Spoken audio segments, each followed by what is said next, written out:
Hi everyone, welcome to the Rock Valley Critics. I'm Aaron Hill. I'm Nathan Talon. And today we're reviewing an awful movie.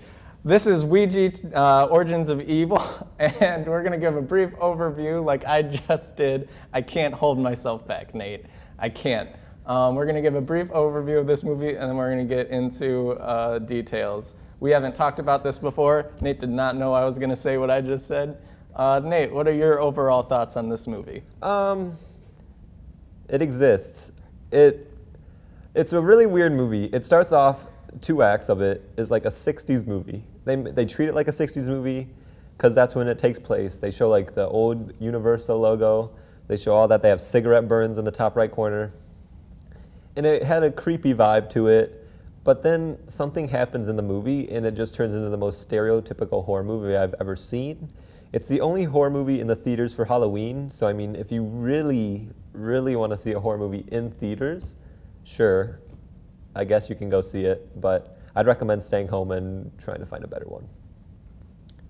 So, this is probably the worst movie I've seen of 2016. I cannot think of a redeemable feature of this movie. I don't think it's even scary. I don't think anything about it is scary. And I was in a theater with preteen girls who were yawning and falling asleep. I would recommend for this Halloween staying home and seeing a classic horror movie. All right. Okay. So there's our blanket thoughts about what we thought of Ouija. We're gonna go into a more detailed discussion. So if you don't want any spoilers, you better leave now. Most of this movie is out of focus. Most of this movie, the cameras are not focused right, and it looks blurry, and some of it you could probably say it was a style thing to make it seem like the 60s. I don't think so, because it's not consistent, and it's also not even, a lot of it is not even close. So much of it is out of focus. There's also the last scene where they're like fighting. There's a fingerprint on the lens. I didn't notice it. There's a fingerprint on the lens. There's dust and there's stuff on the lens. And I'm watching this and I was like, maybe it's something with the projector. But it wasn't up there until that like final fight scene. And after that like fight in the kind of like epilogue portion of the movie, it's gone. It was not the movie projector, it's the movie. I think it was just because I went in the movie not caring. Because I'm not a big horror movie person, so I didn't have any expectations whatsoever about this movie. It's directed by Mike Flanagan, who did Oculus and Hush. And people seem to like this guy. But I think he might have just done this to get some money in order to like get a good favor with Universal in order to make his own movie. Because it's a prequel to Ouija. I thought it was interesting how they did like the cigarette burn stuff and they have like real changes and stuff like that. One of the real changes acts as a jump scare, and I was just like, oh, that's the only time that I really jumped in the movie because it like changes, and it kind of focuses on this family for an hour of the movie, and then all of a sudden it turns into a horror movie. And when it turns into a horror movie, instead of using like actual people as like the spirits or whatever, it was like the worst CG I've ever seen. Yes. So it instantly made me not scared. Like, I get scared easily, and I'm scared that I'm gonna be not able to sleep at night after seeing this movie. But even I was like, okay, this isn't scary at all because it looks as fake as it can be. And I feel like that really destroyed the whole horror aspect of the movie for me. And I hate jump scares because I don't think me jumping equals me being scared. I jumped a few times in this movie. There was never a moment where I felt uncomfortable or frightened. I actually almost fell asleep in the theater, which is not something you want people going to see your horror film to do. Another thing you don't want your audience to do for a horror film, I laughed out loud 6 times. I started counting because a lot of the things that were supposed to seem scary were just stupid. Like what? I want to hear some examples. The main one that pops into my head is, there's 2 things. The little girl, who you've all seen in the trailers, she starts to talk in the voice of people's dead loved ones. Like, people come to their house to talk to their dead family members, and she, like, for 1 or 2 words, speaks in these people's voices. The first time she did that, she sounded like Kronk from Emperor's New Groove. She sounded like Patrick Warburton, and I couldn't help it, because it was like, don't worry, they're happy now. And I couldn't. I started laughing so hard because it was stupid. The other thing that cracked me up, the one sister catches the little sister writing, and she's like writing and being possessed, and then she like brings it to her teacher and she's like, there's something wrong. She was writing in Polish, and I cracked up. That's the least scary language you could have. Yeah. I know Polish people. Their language is delightful.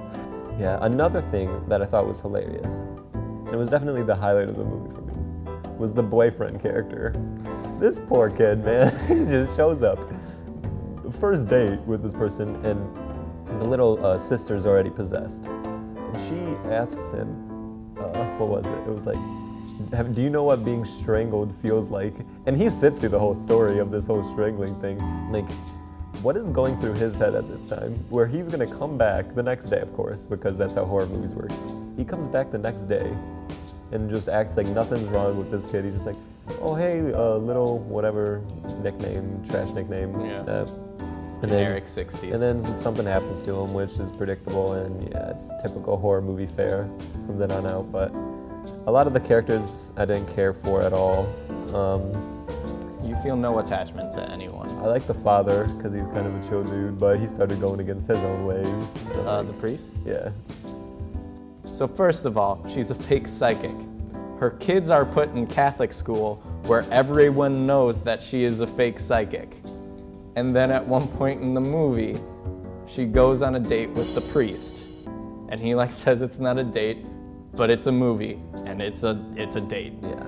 And I'm sitting there going, how did no one during production just stop and say, hold on guys, is this just stupid? Because it's pretty stupid. And that whole scene, when she gets possessed, I was like, okay.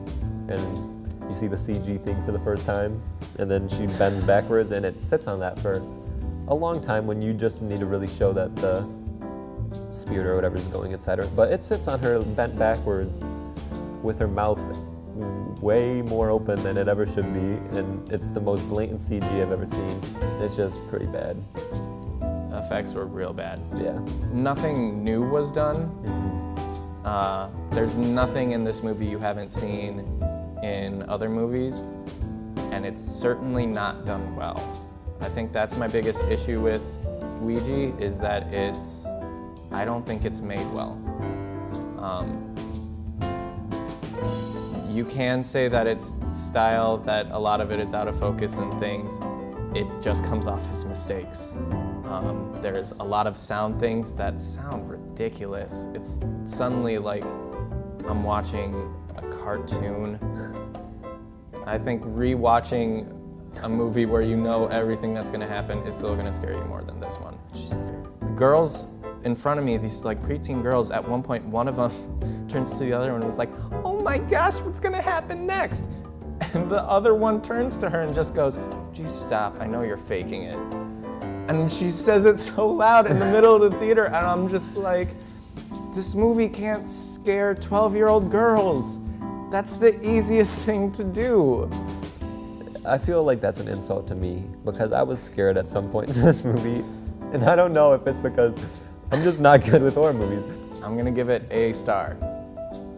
The movie exists, and there's nothing I can do about it, but I don't think it's worth anything.